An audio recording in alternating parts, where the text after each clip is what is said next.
2002 সালে 1 মার্চ আইন করে বিষাক্ত পলিথিন উৎপাদন, বিপণন ও ব্যবহার নিষিদ্ধ করে সরকার। এরপর সরকার 2010 সালে আরেকটি আইন করে, কিন্তু কোনো আইন বাস্তবে কাজে আসেনি। বরং গত 2 দশকের বেশি সময় ধরে পলিথিনের উৎপাদন ও ব্যবহার বেড়েই চলেছে।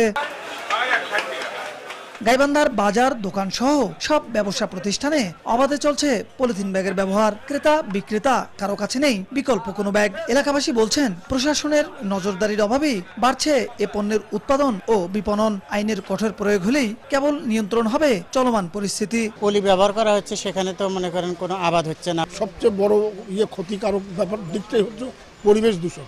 আর বাজারে আপনি এমন কোনো দোকানে নাই যে আপনার 3 মণ 4 মণ পলি নাই। প্রশাসন পদক্ষেপ করে না, এটা পলিথিন তো ফ্যাক্টরি থেকে বন্ধ করে দেওয়া উচিত। ব্যবসায়ীরা বলছেন, পলিথিন ব্যবহার বন্ধ করতে হলে প্রয়োজন বিকল্প ব্যাগ। এখনো সরকারের পক্ষ থেকে এমন কিছু নির্দেশনা দেয়া হয়নি। বিকল্প কোনো জিনিস নাই।